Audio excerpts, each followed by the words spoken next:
Welcome back, everyone, to the deep dive. You know how sometimes you bump into a word or a phrase in English and you kind of get the gist, but it's like there's this whole other layer you're missing. Right. You think you know what it means, but Yeah, maybe exactly. not quite all the way. Well, that's what we're diving into today.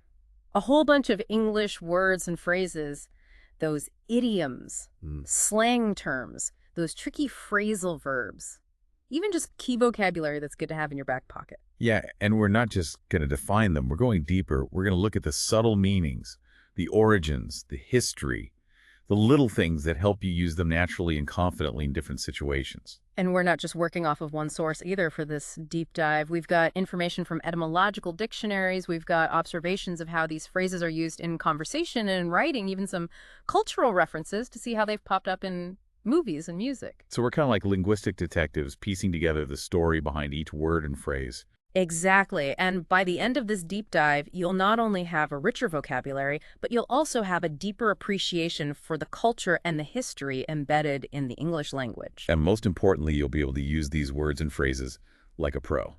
So why don't we jump right in? Our first stop is a classic. Roll with the punches. Now, this one is interesting because it's used so widely now, you hear it all the time, but it actually comes from the world of boxing. Oh, really? Yeah, and like all good idioms, it has a really vivid image behind it. So imagine a boxer in the ring, right? They don't just stand there and take a punch full force. No, they got to move. Exactly. They move with the punch to absorb the impact, make it less powerful. And that's where the saying roll with the punches comes from. So it's about being flexible and resilient, adapting to challenges instead of getting knocked down by them. Exactly. It's not about avoiding difficulties altogether. It's about having that mental agility to adjust your approach and bounce back when things don't go as planned. Okay, so like if you're working on a project and there's a sudden change in direction or a major setback, instead of panicking and giving up, you take a deep breath and you figure out a new way forward. You roll with the punches. Absolutely. One of the dictionary examples we found that really sums this up is after losing his job, Mark learned to roll with the punches and started his own business. Oh, that's a great one. It shows that you can turn a negative situation into a positive one by being adaptable. So think about it. Have you ever had a moment where you had to roll with the punches? How did that change the outcome? It's something we all go through, and it's always helpful to have that reminder, to stay flexible. And speaking of helpful reminders, we've got some other expressions that convey a similar meaning. You've got hang in there, go with the flow, keep one's chin up. All out that perseverance. Exactly. Now let's shift gears a little and explore a piece of British slang that's just plain fun to say grotty. Grotty. Oh, yeah.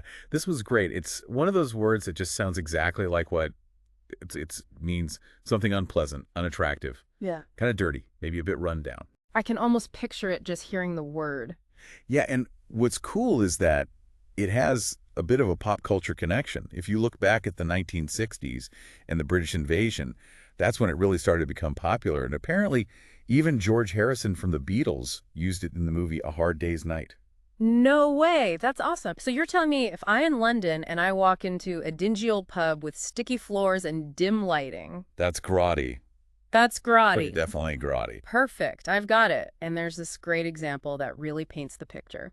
The hotel room was so grotty that we decided to check out early. Ugh, you can feel the disappointment, the urge to get out of there. And it's even stronger than saying something is just dirty or messy.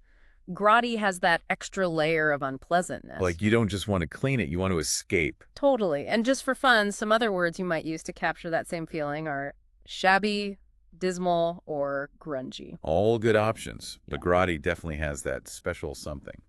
All right, let's move on to a phrasal verb that comes up all the time in conversation, back down. Ah, yes, back down. This one is all about yielding or retreating from a previous position. When you're in an argument or a negotiation and you realize maybe you were wrong, or maybe it's just not worth fighting for anymore.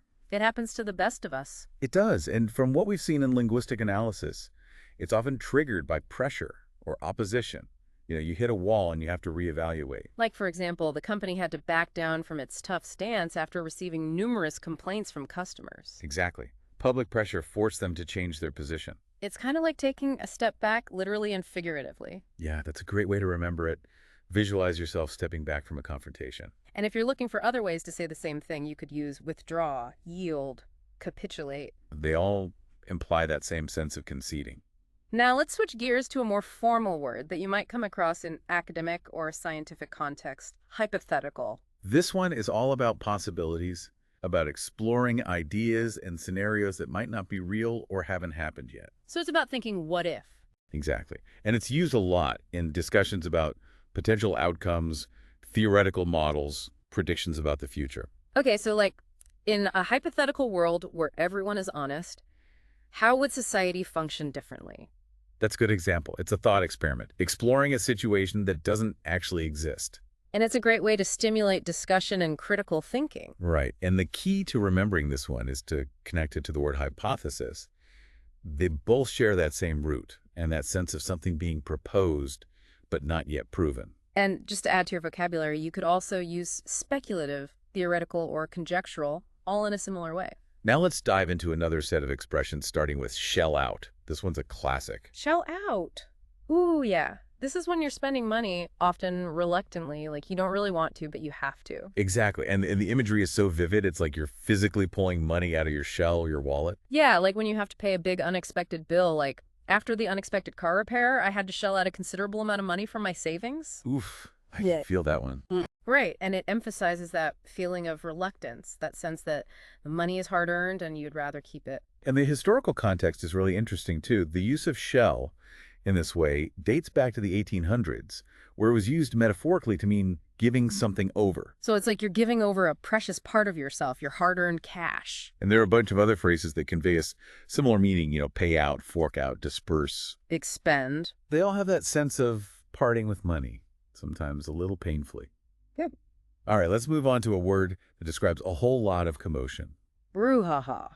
Brouhaha. Oh, I love this word. It just rolls off the tongue, and it perfectly captures the essence of a chaotic, noisy, confusing situation. Like a big uproar, a scandal, a heated argument, anything that creates a lot of buzz and excitement. Exactly. And what's fascinating is that it comes from a French expression that signifies bewilderment or surprise, and it made its way into English in the late 19th century. So it's like when something happens and everyone's like, what just happened? Exactly like the example we have here.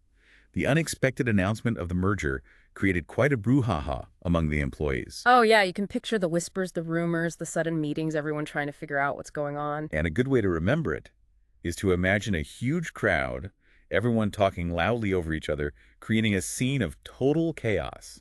And if you need other words to describe a similar situation, you can use ruckus, hullabaloo, uproar, commotion. All perfect synonyms for a good old-fashioned brouhaha. Now let's switch gears to a phrase that emphasizes taking early action, nip in the bud. Ah, nip in the bud. This is such a powerful idiom. It's about stopping a problem early on before it has a chance to grow and become something much bigger. Like literally nipping a flower bud before it blossoms. Exactly, and it makes so much sense because it's so much easier to deal with a small problem than a huge one. Right. And the origin of this idiom is actually from horticulture, where they literally nip buds to control plant growth.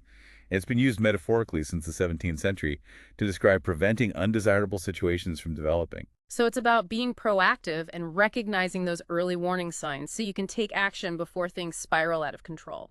Like in this example, recognizing the signs of a problem early, she decided to nip it in the bud before it spiraled out of control. It's a great reminder that sometimes the smallest actions can have the biggest impact. And you can also use words like curtail, suppress, prevent, or hinder to express a similar idea. All good choices, but nip in the bud is definitely the most vivid and memorable. Now let's lighten things up a bit with another bit of British slang, lurgy. Lurgy. This one always makes me smile. Such a casual and humorous way to describe being a little bit sick. A cold, a flu, just a general feeling of being under the weather. It's like saying you're not feeling great, but you're not dying either. Exactly. It minimizes the severity without dismissing it completely. And what's interesting is that its popularity is linked to a 1950s British radio comedy show called The Goon Show. Oh, really? Yeah, they had this running joke about the lurgy, which was this mysterious and vaguely defined illness. So it's like a pop culture phenomenon. Exactly, and it just goes to show how influential those cultural references can be in shaping language. I love that, and the example sentence perfectly captures that lighthearted tone. I've caught the lurgy, so I'll be staying in bed with some hot tea today. Doesn't sound too serious, does it? Not at all, and it's so much more fun than just saying, I have a cold. And a funny way to remember it is to picture this little cartoonish lurgy creature going around spreading minor ailments in a harmless way. I love it. And just for comparison, you could also say bug, cold, flu, or simply illness. But lurgy definitely has that extra charm. All right, let's move on to a more serious idiom, high and dry. This one has a powerful image behind it. The idea of a ship stranded on dry